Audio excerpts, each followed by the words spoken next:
Afternoon, everyone. Welcome to the FTD Virtual Design Show titled Revisiting and Reinvesting in Everyday Designs, featuring FTD Education Consultant, Randy Wooten, AIFD. We are excited to welcome Randy live today as he demonstrates several floral design techniques, as well as time-saving tips to make a huge difference in the success of a business. As a quick housekeeping note, Randy will be taking questions during the session. If you have a question for him, simply type it in the chat box in the toolbar at the bottom of your screen. All right, let's get started. Welcome, Randy. Thank you, Janet. Welcome, everyone. I always like to start off by saying thank you for spending time with me. Thank you to FTD as well for bringing this platform for us to share some of our ideas and our passions, and I appreciate you being with me. Today, we're going to be talking about everyday designs, and I know many people often ask when we're talking about daily designs, what new over-the-top tricks are you going to share with us concerning how we can change our everyday designs? And one of the things when Janet approached me about this program, I began to think about what I could share with you based on two things. Something that we do in my shop, and then also some of the things that I see on social media. I know most of us, if not all of us, are on social media. Some post more than others, but I am on several industry groups. A lot of people share their work with me via messenger or text, what have you. And I'm seeing a lot of work out there, and some is really, really good, and some is good, but a lot of times I see where there's small areas that we can make small tweaks to make it great.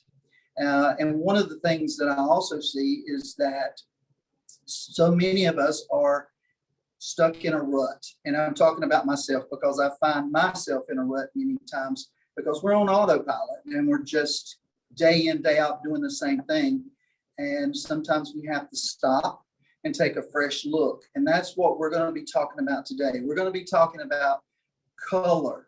We're going to be talking about groupings. We're going to be talking about some techniques, and we're going to talk about mechanics. And I know that's very basic, but I think it's very much needed. I know it's needed for us in the shop. It's also needed also for what I'm seeing out in the industry. And so we're just going to jump right in and start talking about color number one. And like Janet said, if you have a question, type it in. She's going to relay it to me, and then we can answer it. We're going to be very informal.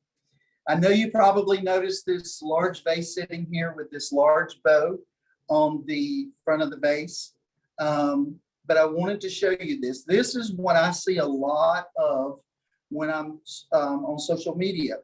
I'm seeing a lot of these, and they're called garden mix. And that basically is one of almost every color that you may have in your cooler. You see we have white hydrangeas with red roses, sunflowers, pink stock, coral and orange spray roses, blue delphinium. It's just every color possibly that you could think of. And your eye bounces from one color to the next. I'm not saying that there's anything wrong with a garden mix. If my customer requests it, then I do my version of a garden mix. We see a lot of this in our industry. And one thing I think you can do is pay more close attention to color and set yourself apart. Because a colleague of mine shared with me many years ago that white reflects light. Just like in a paint store, they add white to a color to dilute it. The same effect happens when you're using big mass flowers of white with vivid color. Your eye sees the white first and then transfers to the color second, and it dilutes it. Another thing that we have transitioned in my shop from is you see this large, massive bow that is around the neck of the vase. Now in the shop, we still use ribbon, and I'm going to show you in some of our designs how we use ribbon. I don't necessarily use it as a bow in terms of this being some kind of focal here. Ribbon for me is all about color, texture, and an accent. And we'll talk about that as we move forward. Now, we're going to talk about monochromatic color. We're going to talk about triadic color, and we're going to talk about analogous color. Those of you who know your different color combinations, you know what I'm talking about. Those of you who may not, I suggest that you go online. You can find these very inexpensive. This is a color wheel. Actually, this is one that we purchased for one of our upcoming classes that we're going to have where we're talking about color. And this is a color wheel. And we'll refer back to it as we move forward. So we're going to move this garden mix to the side. And the first color combination we're going to talk about is monochromatic. Monochromatic is shades and hues of one color. And we've started here with this beautiful all white arrangement. Now, one thing we're going to talk about in design for me is all about the details. And I'm not saying that every time we send a vase arrangement out, we use a solid color container or vase or colored glass. We do use clear, we do use utility vases, but I try to pay very close attention to the container because it's part of the design, okay? And you can see how that color just bleeds all the way through the design, even to the container. That's what I call detail. And if the budget will allow you to upgrade the container and use this type of container, I encourage it. That's one way you can set yourself apart. If everyone uses the same glass, the same utility vases, then it all looks the same. And I would say pretty much every shop carries certain type containers. That's standard. I get it. But we're talking about taking your designs, everyday designs, to the next level. Pay close attention. I absolutely love this arrangement. Monochromatic means shades and hues of the same color. And this is all white lilies, hydrangeas. And then this is a new product for me. We've just now started getting this in, and I may butcher this name, so bear with me. It's Lizamachia. Lizamachia. It looks like Veronica on steroids. It comes in, I believe, about 80 to 90 centimeters. Absolutely gorgeous. Love it. It is absolutely beautiful. Very long lasting in the cooler, by the way. If you have an opportunity to try some, I would encourage you to do that. So this is an all white arrangement. Hope you like that. And then keeping in mind with the monochromatic and that vessel, we have a cobalt blue vase where that color just radiates from the bottom all the way to the top and back down again. The beautiful delphinium, the beautiful shocking blue hydrangeas. And then we added a little bit of the pampas grass for a texture. The aspidistria leaves, very simple, monochromatic, not over the top. You're probably saying, Randy, that's just some hydrangeas and delphinium. It is, but it makes a statement. And to me, this is more pleasing to the eye than this, in my opinion. It's something different. And it's all about selling. When you're on the phone, whether you're on the phone or your customer service representative's on the phone, it's our job to direct that customer and push them in a direction and have the opportunity to sell something like this. Hope you like that. Now, we're going to go on from monochromatic, and we're going to talk about complementary. Complementary, there's 3 complementary color combinations, and that is yellow and purple, red and green, and blue and orange. And I know some of you are saying, Randy, that's so elementary. I know it is, but you would be surprised at how many people don't pay close attention to color. And if you've been in a program of mine before, you've heard me talk about color. Color is so important to me. The first thing that people see about your designs is the visual impact. And the first thing they see is color. I believe in color so much that my cooler is sorted by color.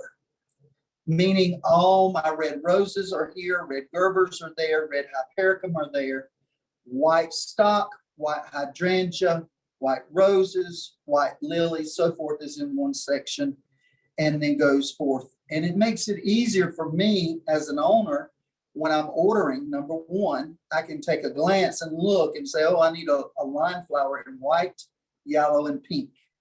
You know, I'm low on this or that, and it's easy. It also makes it easier for my designers because in my shop, unless the consumer requests it or it's an online order that's already pre-designed, most of the time we're going to be monochromatic or complementary pretty much a lot of the time. I'm a big stickler on color. And you can also see that with the yellow and purple, we have a purple vase. The red and green, there is a green vase. With the blue and the orange, there is a blue vase. There again, I'm not saying that every time that we make an arrangement of this sort, it's in a colored glass. It's not. But if you pay close attention to that, it will help bring that color all the way through. I'm interested to know if any of you out there pay a lot of attention to the vessel or the vase that you put it in. One thing that we have at my shop is we have vases grouped by price point. And you know, if you have a $50 arrangement, these are the vases that would be appropriate for that price point. And that's very important and makes it easier for the designers and takes some of the guesswork out. There again, purple and yellow, red and green, blue and orange. Now, we talked about ribbon earlier. You can see in this particular arrangement right here, basically there's 2 loops and 2 tails, and it's stuck into the arrangement, and it's more on a wood pick, and it's more of an accent. In the blue, the purple and the yellow arrangement, there is 1 loop and 2 tails, and there's 3 of those around the perimeter of the vase. Just an accent. It's not a large bow like you see here. Okay, any questions so far? Janet, we got any questions? Nope. Everybody's just loving the colors. Okay, absolutely. I'm a big stickler on color. Love it, love it, love it. The next color combination that we're going to talk about is triadic.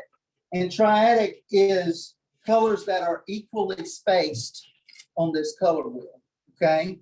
So you can take one color, jump 2 spaces, they're equally separated on the color wheel. And one of those combinations would be purple, orange, and green. And I don't know if you can tell it or not, maybe if I moved out of the way, that's a beautiful lavender glass, clear glass vase. Very inexpensive. It was one of those that we got when FTD had a sale. And those of you who are FTD members and have access to those clearance sales that they have, I encourage you to take advantage of it.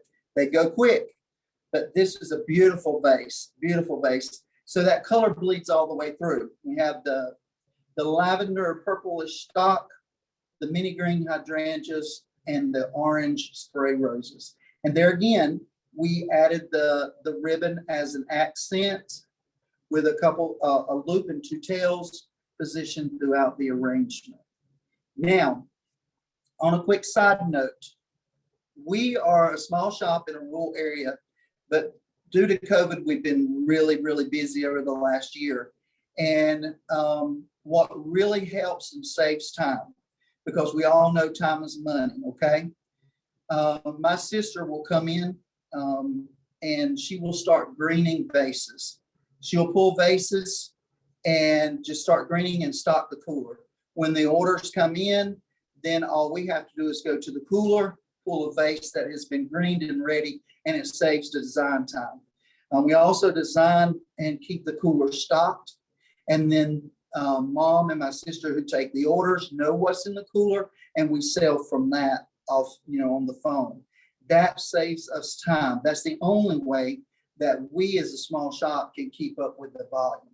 And I do encourage you, people often ask, well, what do you green with? We do use a lot of different types of greenery in the shop. Salal is our staple, salal tips. It holds, it doesn't dry out. And our new staple is Israeli rustus. Folks, that is very hardy. It lasts, it doesn't dry out, and it's very inexpensive. If you're not purchasing it by the box, I encourage you to do so. I know everybody has different vendors and we pay different things, but I get a box of 30 bunches, and there's 10 stems to a bunch. And I think I pay $2.50 a bunch. And literally, I have had some last in my cooler for over 3 weeks if we did not use it, because we use it as an accent greenery. So I encourage you to invest in those greeneries that last and green up those vases. Save yourself some time. Another triadic. Randy, we've got a question. Okay, go ahead. How do you insert the ribbon? Is it on a wire? It's on a wood pick, and it could be sometimes on a smaller base. I will put it on a wire, but most of the time it's on a 6 or 7 inch wood pick. I thought I could get it out. Here we go. It's on a wood pick. Got it. Thanks. And it's normally just 1 loop or 2 loops, and it goes into the base with 2 tails. It's not a full-blown bow, okay? Now this design is red, yellow, and blue. And this is not necessarily one of my favorites because, you know, I'm more of a monochromatic person. However, in making this, this would be perfect for a elementary school teacher because these are primary colors. And this would be a good teaching tool in her classroom if she was to receive, or he was to receive, one of these triadic color combinations. The beautiful sunflowers, red Gerber daisies, yellow roses, and the blue delphinium accented with the solidago. There again, we have used the red base, bringing that color all the way down. Hope you enjoy that. And remember, that's triadic color combination, and that is 3 colors that is equally spaced on the color wheel, okay? All right, now we're going to talk about analogous color combination, and that is colors that are next to one another on the color wheel. Randy, And on the we've got color- another question. We've got another question. Did you Okay. talk about your common price points that you usually have in the shop? I can. When we're designing for the cooler to sell on the phone type thing, stocking the cooler, we normally have maybe 5 or 6 that are at a $35 price point. And then we have anywhere from 10 to 12 that are at the $50 price point. And we have seen that the $75 is probably one of our most popular. So we do just as many 50s, 75s as we do 50s now because the average price point has gone up. I think our average price point in the shop is somewhere around $68 to $69 average. So that is wonderful. And even those $50 arrangements, if we have no other 75 available, we can take that $50 arrangement and upgrade it by inserting more stems. So we have, and we also do probably, I think there's normally 2 $100 arrangements that are in the cooler on a daily basis, pre-made. When that one's sold, then we'll make another one to put back. And there again, that $100 arrangement can be upgraded to a 125 if you need to be. Back to analysis, that is colors that are equally spaced. No, it's not. See, I'm going to get confused. Analysis is colors that are adjacent, side by side to one another on the color wheel. And in this instance, we have yellow, orange, and red. And there again, I played off this orange clear glass base to bring the color down. And this is just a beautiful assortment of those beautiful spray roses. There are a couple, 3 red roses in there. And then I used the solidago for my yellow. Really stunning, really festive. I think my sister said this is almost reminding her of a citrus arrangement. But there again, if I held that up, maybe you can see that color of that vase. It's really pretty. There again, folks, this is another one of those FTD clearance items that I purchased. Absolutely can't go wrong there. Another combination that is side by side on the color wheel is blue, yellow, and green. And here we have a green vessel, the blue delphinium, and we have the yellow roses and the green hydrangeas. Now, one of the things I want to talk about while we have this one here, and we're going to talk about it in some more designs, a technique. This design has a technique called grouping. Grouping where you see all the delphinium in one area, all the yellow roses in one area. It makes a stronger visual impact versus everything spread out throughout the arrangement. I'm not saying there's anything wrong, but I'm saying change it up.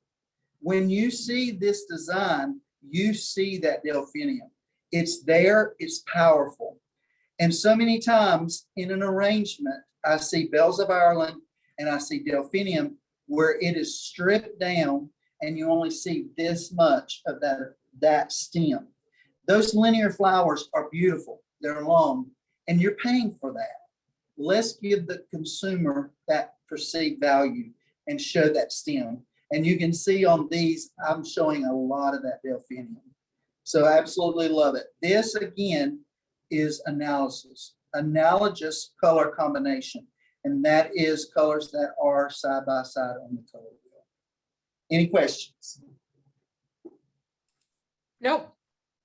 Now we're going to recap before we move on from color.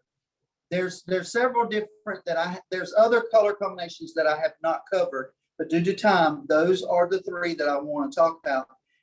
Monochromatic shades and hues of one color. That's where we saw the all white and the all blue.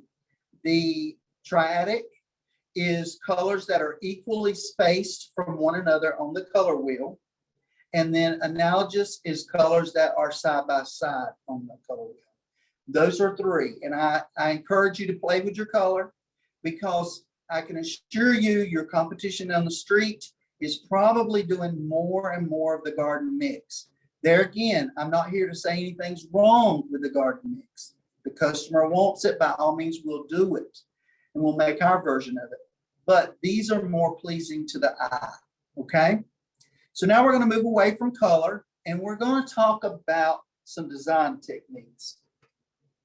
And one of those that I want to talk about, you heard me talk about the grouping. So we're going to talk about a traditional urn. And here, the color on this one is monochromatic, all white. There's some bells of Ireland, which are green. But this is a traditional, what I would call a traditional urn. If someone in my shop placed an order for an urn and they wanted a traditional style urn, this is what we would typically be doing. Depending on the price point, would determine the size and the scale.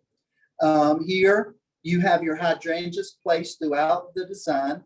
You have your lilies throughout the design.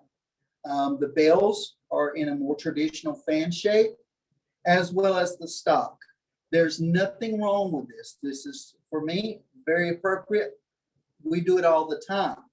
But we're talking about how to change your everyday designs to make them different, to change it up, okay? So I'm going to show you something that's a little more.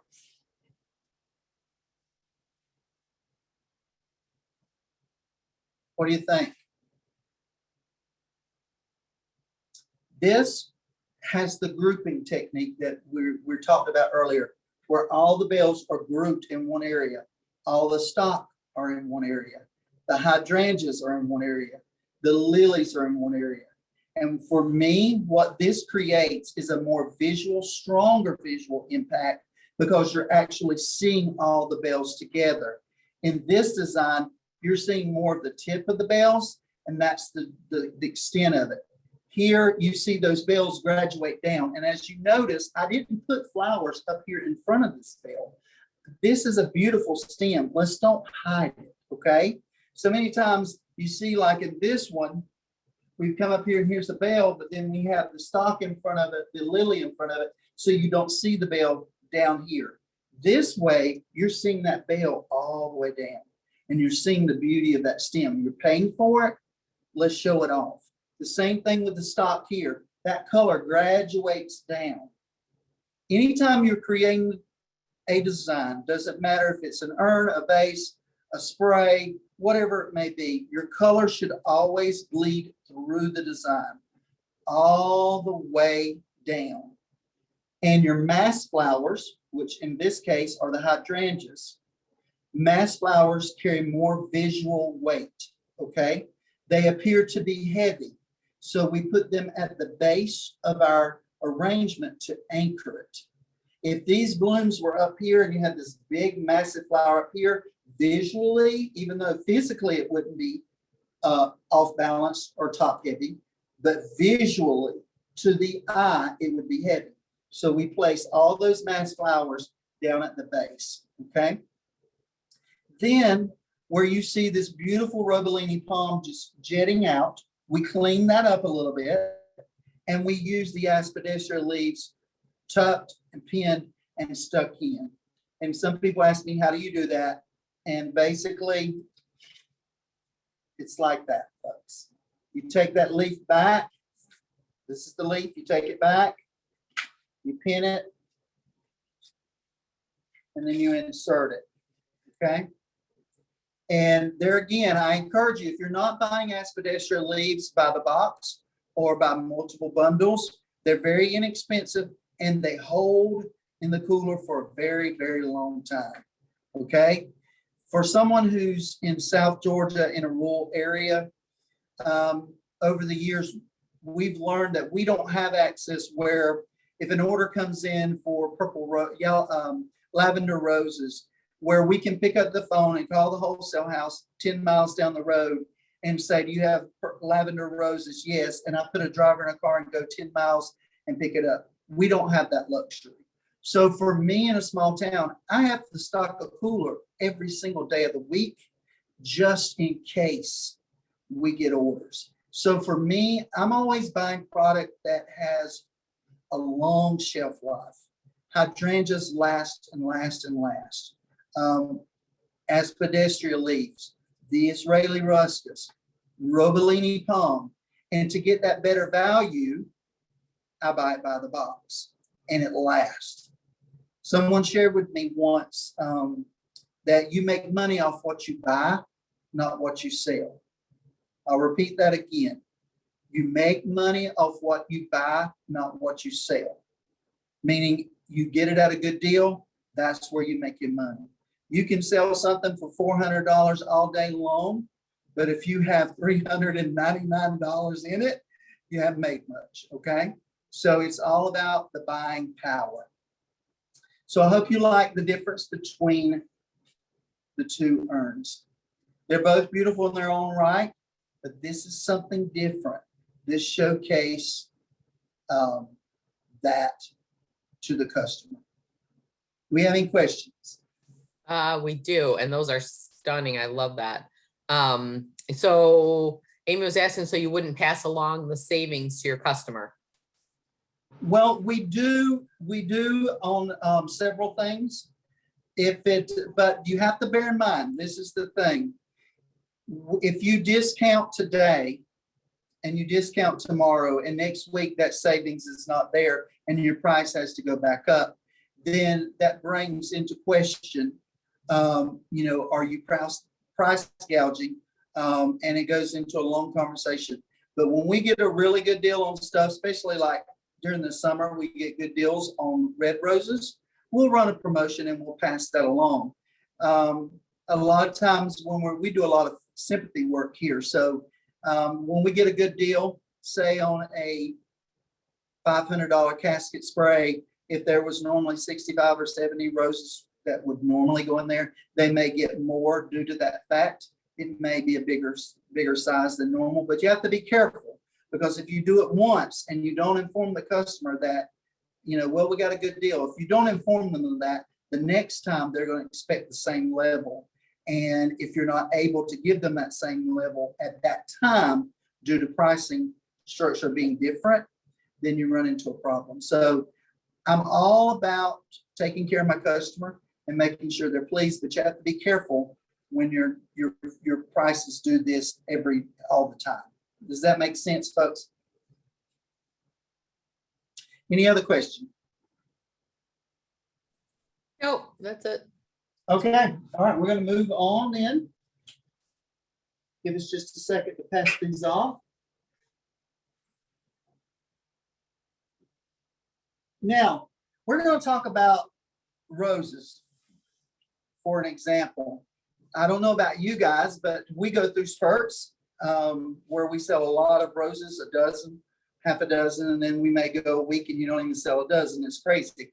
But I will say through COVID, we have seen really an uptick in everything, but especially roses. And so for us, one of the things we try to do is make sure that ours looks different than our competition down the street. And I will tell you that our prices are very competitive with everyone else. Certain times of the year we're the same. Other times of the year we may be $10 to $15 higher. And I never apologize for that. I'm very fair with my pricing structure. If I can give my customer a better deal on something, I will.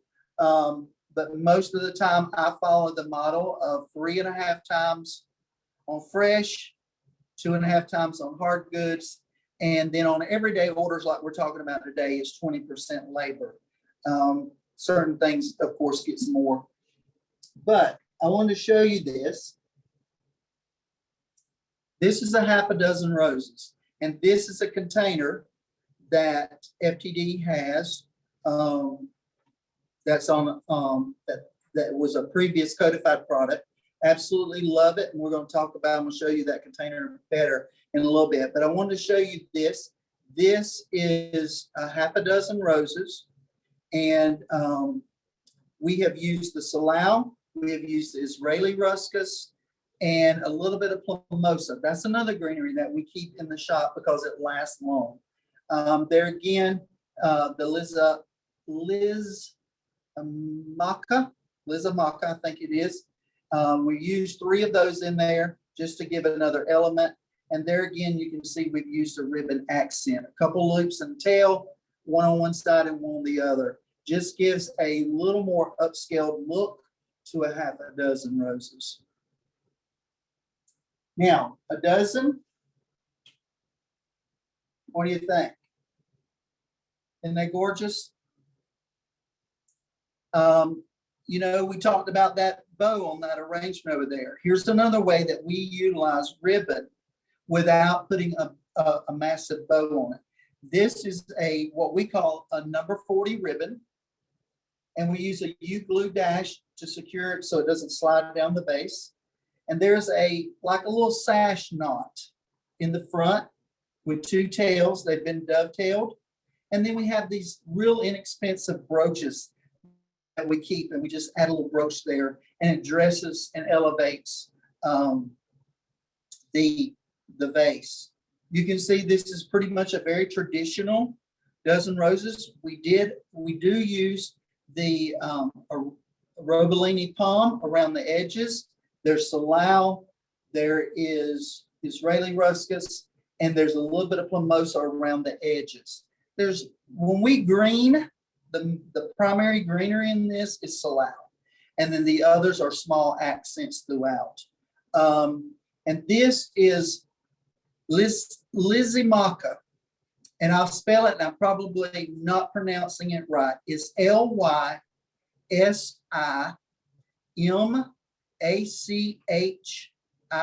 Lizimaka, I think. Google it.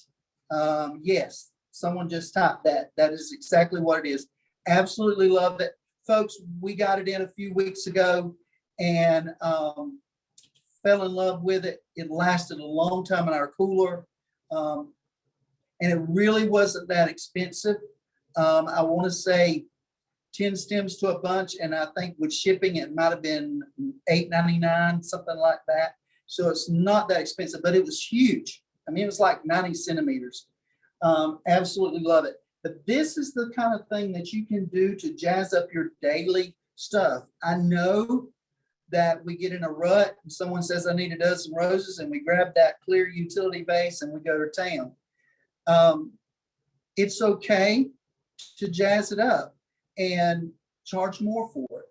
You know, if I have never, well, I should say never.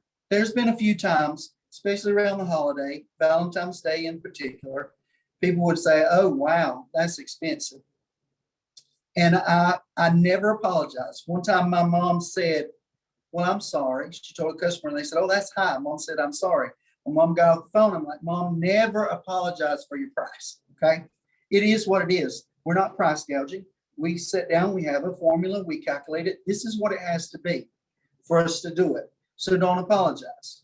If they say, oh my goodness, that's high, you can say, well, our roses, let me tell you a little bit about our roses. They're long stem, they're in a vase, they're very lush. But if that price point doesn't work for you, however, we have this alternative. Never apologize for your price, okay? Any questions? Yes, I want to know what the length of your roses are. Are those 60s or? These are 60 centimeters, yes. And this is a 12-inch Andalisa or Alicia is from Syndicate Sales. This vase is, and it's 12 inches. It's a very beautiful vase, especially when you have long stems like Bells of Ireland and Delphinium that's really long. It really makes up for a nice arrangement. Any other questions? Nope, that's it for now.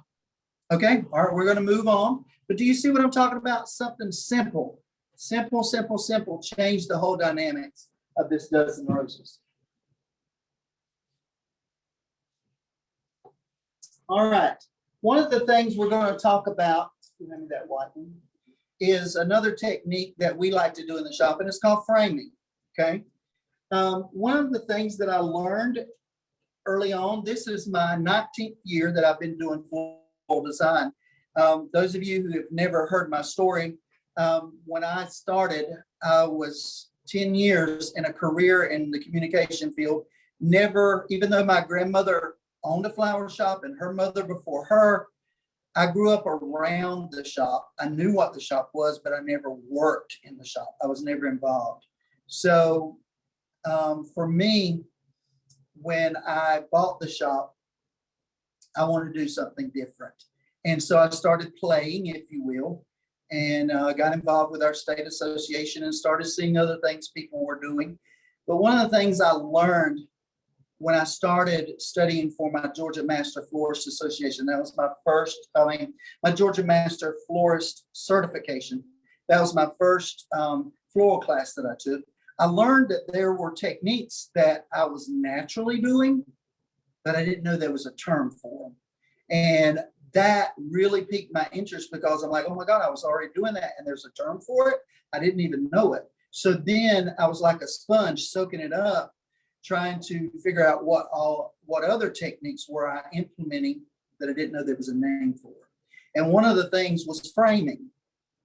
And I absolutely love framing because for me, it encompasses strong lines, strong focals. And one of the things I've learned is your line is the path and direction that your eye takes through a design. And your line should always keep you moving through that design, not away from your design. So many times you will see where people will turn their bells in one design. A bell will be turned this way and a bell will be turned that way. One will be turned back in. And your eye is jetting off in all different directions, almost like a firework just exploding, coming up and going all out.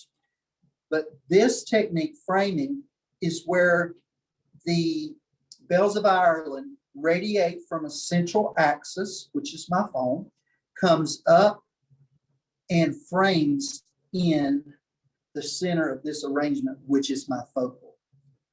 Absolutely love it. Bells are perfect for this because they have that natural curve to them. Now, I can go ahead and hear you now. When I do an arrangement like this, I go to the cooler. I have 3 buckets of probably 100 stems of bells, and I go through and I pick out my bells that have that just right curvature, because we all know some of them curve different directions. So I do take the time to select those. But as you can see, this is a beautiful, beautiful arrangement, and how that white color bleeds down into this design. We have 2 monstera leaves that are just end to end like that, coming off the arrangement. There's 2 hydrangeas nestled in, and there's 3 stems of oriental lilies in the middle. That's it. On the sides, to cover mechanics, I cut little pieces of that Israeli ruscus, which is that dark green, and tucked it in on the sides to cover mechanics, so that it's all this green radiating out of the arrangement. Now, one of the things you bear in mind, that if you make this and put it in the cooler, sometimes, I would say probably 60% of the time, your bells are going to move toward the light over the night or something. What I have found to be a good tip, this is the tip, stock, snaps, bells of Ireland. When you get them in, a lot of times the heads of them curl real sharp this way. And I've never understood how we can get our snaps to stand up, our stock to stand up. And so one time I was out doing a show at this wholesale house, and one of the farms sent a rep to the wholesale house. And I just asked him, what can we do to make those stand up? And he said, Randy, in the United States, florists put their dry packed flowers in the cooler too soon. He said, if you would leave your bells, your stock, and your snaps out through the course of the day when you first get them, sometimes even overnight, they will stand up, and then you put them in the cooler. Because if they're curved and you put them in the cooler, that temperature keeps them in a holding position, and they're going to stay that way. And it makes sense. So now our bells of Ireland set out pretty much when we process flowers. They're normally put in water somewhere between 9:30 and 10 that morning. They set out through the course of the day. My stock goes in the cooler at the end of the day. Bells and snaps normally stay out overnight, along with hydrangeas. Hydrangeas we leave out of the cooler because they will actually bloom, open more, and get bigger. And that's a proven fact. Okay, just a little tidbit there. Any questions on this framing? No, Lori did mention you're gravitating, bending and gravitating the light, but you just explained that. So, yeah. Oh, well, cool. Another one that is framing is this wooden box. And you can see how the stalk comes up and curves in. It's framing those sunflowers that are nestled down in the front. Okay. And also these sunflowers is somewhat of a terracing technique. Terracing is stair-stepping designing, where you have one flower here and another one that's slightly overlapping somewhat, maybe, where it creates this stair-stepping effect, as you can see here to here to here. And then it graduates down on the back side. That's another technique. But this is framing, and this is framing our focal point. And what happens, you see even the stalk that's out on the tips here, it's curving up, curving back into your design. So your eye comes up, down, out, and back around. Everything is radiating back into the center. I don't know if you can see that, but this is absolutely gorgeous. I'm sure just like us all across the country, sunflowers is probably one of the hottest flowers for the last couple of years. I don't know why all of a sudden everybody wanted sunflowers. So now we have a staple of them year round, and we're selling sunflowers, I would dare, every day. I mean, somebody is asking for sunflowers every day. And what I absolutely love is these wooden boxes. Okay, they're not paying me to say this, but I know someone's going to ask me, where do you get them? So I'm going to go ahead and tell you where I get them. There's a company that's based in North Georgia, and they have a location in North Carolina. It's called Sims Pottery, and their website is Sims Pottery Inc. I hope that's okay, Janet, to say that. But you're going to ask me, so I'm telling you. They have these boxes. I get they're nestled 3 sizes in one. This is the medium size. Very inexpensive. If you want to know more details about it, you can private message me and I can tell you. But we love these boxes, especially with the farmhouse theme being so popular, especially us being in South Georgia in a rural area, they're popular. And one thing I've done is use these in the place of a wicker handled basket. Can you see that? We used to get a lot of orders for wicker basket designs, and nothing wrong with them. We still get them from time to time. But if someone calls and says, can you make a floral arrangement in a basket for me? I said, we can, or can I make a suggestion? And I make this suggestion, and 99.9% of the time, this is what we sell. Absolutely love them. Anytime I get the opportunity to design in foam, I love it because it gives me that freedom to be more stylized. So there again, we have the framing going on in both of these designs.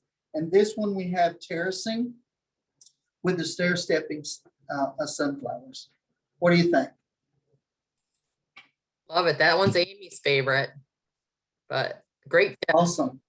Janet, I know we're running over a little. Are we okay? We're doing okay. I know everybody's enjoying and learning. Okay. What you got for Then us? we have another one that I wanted to show you in the box. And this one is more vegetative, where things are radiating up as if they would be growing in nature. And this is in the small wooden box that was in that nestled pack. And you can see how we radiated the delphinium in one area, just like it was a plant growing. The bells on this side and the Gerbers growing in the middle. And then you have a little bit of color at the bottom growing undergrowth, as I would call it.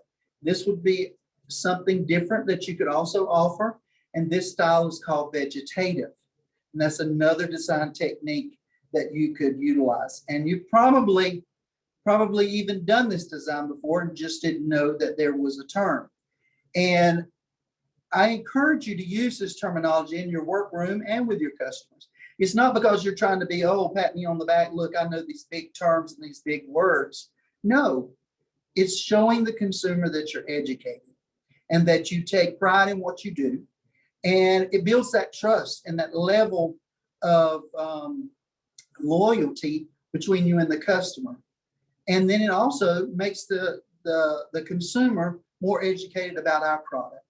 Because I don't know about you, now that I've taken different courses and classes and sit in on other designers and learn from them, when I travel and I walk in a hotel and I see this massive arrangement, you can't help but deconstruct it and talk about it and say, oh, this is a great use of color, or oh, they've got an area that's void of color. You look at designs differently, and it's a great way to engage your consumer and let them be educated on what we're doing. Now, another design technique that I use, and this is another box.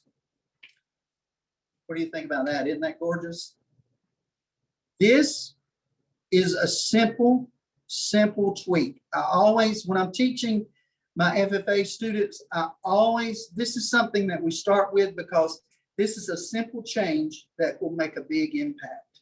So many times when you're making a low arrangement like this, you put one rose here, one sunflower here, another rose here, another sunflower here. I love to do groupings, clustering. When I put a sunflower, don't just put one, put two there. And I know what you're thinking, Randy, we're supposed to do odd numbers. Well, you got to first know the rules to break the rules. So a lot of times I do pairs. There's two grouped right there. There's 3 roses here. There's 3 roses over here. On the back side, there's a grouping of sunflowers. What that does, by grouping those together, it makes a stronger visual impact in that area. You know, on the urn, we had all the bells in one area. Here, it's a different grouping. We don't have all the sunflowers in one area, but we do have a strong grouping of them right here and a strong grouping back here. This is what I call a subtle, simple change to a design that will make a bigger impact. And there again, you can see we've added just a touch of ribbon, but that ribbon, we pay close attention to that. It has the same look and theme and texture as this box. This is a burlap based with a white stripe, and it plays off this distressed box. And I think it goes really well with it. And then also these small plumes and pieces of the pampas grass incorporated in there brings the color of the wooden box through the design. You follow me? It's about detail. You're like, Randy, you probably got too much time on your brain. No, I don't. It's about incorporating everything. Another element we talk about is harmony, unity in a design. These elements help bring harmony and unity to this design because we're using the same colors and the same textures to match the container. It's all about the detail, folks. That's what separates you, okay? Separates you from this. You follow me? Okay? I know I'm repeating myself, but I'm trying to drive a point home. I hope you enjoyed that. Now, I want to show you this one. I think this is my last one in it. I want to show you this one. Because so many times you get an order, maybe at the end of the day, or what have you, and you're thinking, oh my gosh, I got to make a linear design, a contemporary design. I really don't have much line flower, what have you. Greenery can be used as an element as well. And I want to show you how we use this Israeli ruscus, and it helped create this strong line. And you see, we got this grouping going on, and then we have the grouping of the stock, and it all lands down there on those beautiful sunflowers. There's one monstera leaf, and this is a linear container. And then I used the pieces, the bottom pieces that I cut off of the Israeli ruscus on the front to cover my mechanics here. No waste in that. Absolutely, absolutely love it. It makes a big visual. Look how much space I sold. All this space on the side where there's no flowers, this is called negative space. We sold all this by going straight up. And you can see the pampas grass brings the color and the texture from the container all the way up and then back down.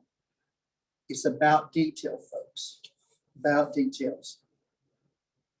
And the perceived value is really, really through the roof on that. And I absolutely love it. Now, any questions on that? Nope, we just love it. Love it. And I'm sorry we ran a little long, folks. I hope people stayed with us. I've got a couple things I want to talk to you about. One of the things that someone shared with me, and these are tips, and if you'd already know them, you're good. You're doing great. People often ask me, you see, I use a lot of hydrangea. I love hydrangea. And people often ask, are you afraid to use them in foam? No, I'm not. A colleague of mine out in Texas, Chris Collum, I'll give a shout out to him. He shared with me a long time ago. He said, Randy, when you cut that stem of that hydrangea, cut it at a long, sharp angle. Expose a good bit of that stem. Because by doing so, you create a larger area for that hydrangea stem to drink water. And so we started doing that. Prior to that, I was dipping all my hydrangeas in alum, and that seemed to work as well. But once I started cutting my stems at that long angle, I quit dipping in alum, and I have had no problem whatsoever with my hydrangeas. So that's a good tip there. Another thing, different people have questioned what I'm about to share with you and said, Randy, I can't believe that you grid a vase. But this gridding process came out of necessity. When we started using small, short cubes and vessels that were really short, and your stems were really short, and when you put them in there, everything wanted to lay out to the edge, and you ended up with this hole in the middle. But the necessity part came with handling and delivery. Yes, I can take my stems, my greenery stems, and create a grid, and I can design that way. But my people who deliver, especially when we bring in extra help for holiday seasons, this grid saves the life of that arrangement and the presentation. The more people that handle that design, and it goes from my hands to their hands to the vehicle, from their hands to the consumer, things shift and lose their shape. I had a person call me one time and said, this arrangement looks awful, looks like a 5-year-old made it. And when I actually saw the arrangement, she was absolutely right. In transit, it just lost, the design was gone. And so by gridding my vases, it stays in place. On every water-based design we do, that vase is gridded.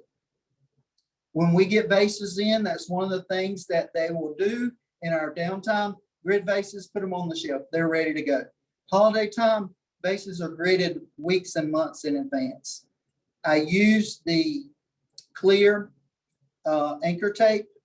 The narrow one is the one we do it. We create the grid and then we bind it around.